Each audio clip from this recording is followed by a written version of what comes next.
বলো, দুজনের মধ্যে ঘটনাটা কে ঘটিয়েছে?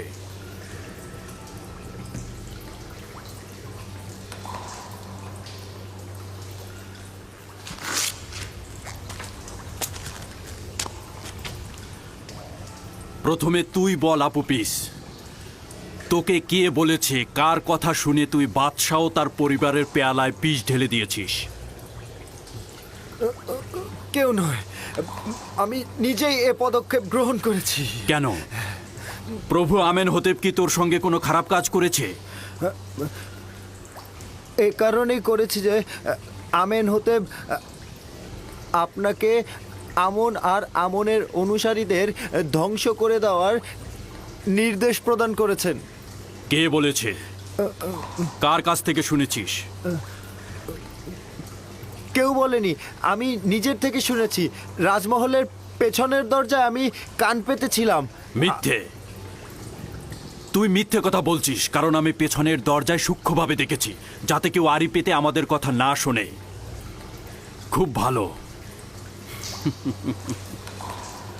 একটু পরেই হাকিকত বলবি।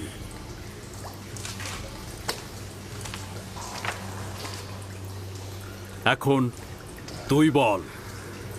আমি সত্যি বলছি, আমি জানতাম না। গতরাতে আপুপিস বলল আমেনহোতেব আপনাকে নির্দেশ দিয়েছে আমনের ইবাদতখানা ও তার অনুসারীদের ধ্বংস করে দেওয়ার।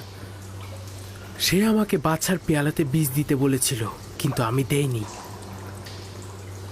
আমি বিষ দেইনি।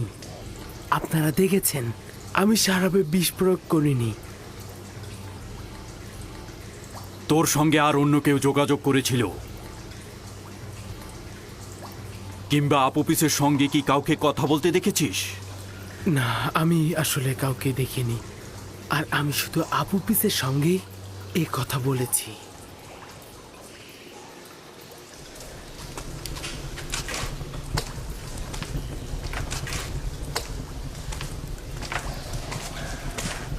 এদের দুজনকে এখানে রাখা যাবে না।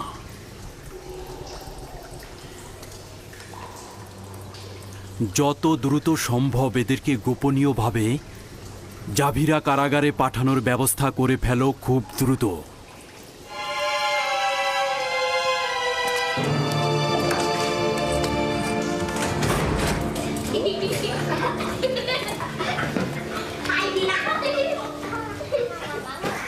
কালো ও সাদা, নারী ও পুরুষ, কিংবা স্বাধীন ও গোলাম, সকলেই ইনসান। খোদা তাআলা সকলকেই সৃষ্টি করেছেন। কেউ কারো থেকে বড় নয়, যদি না মানবতা পছন্দনীয় না। কারি মামা, আপনি তো সাধারণত গোলামদের মধ্যে আসেন না। নিশ্চয়ই কোনো গুরুত্বপূর্ণ কাজ রয়েছে। আপনার সঙ্গে একান্তে কথা বলতে পারবো?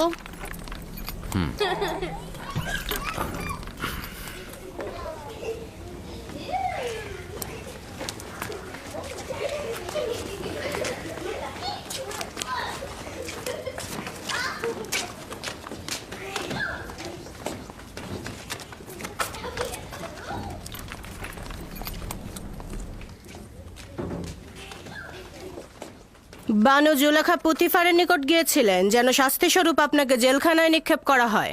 এখনো ফুরসত আছে, কোনো উপায় বের করুন। বলুন তো আমি কি করতে পারি? শুধুমাত্র চোখের ইশারা একটু সায় দিন, তাহলেই সব ঠিক হয়ে যাবে। শয়তান তোমার মুখ থেকে কথা বলছে। শয়তান তোমাদের মতো নারীকে আমার উপর নিযুক্ত করেছে, যাতে আমি আমার ঘৃণার বীজ তোমাদের দিলে রোপণ করতে পারি। আর এতে করে তোমরা শয়তানের প্রতি আনুগত্য পোষণ করছো।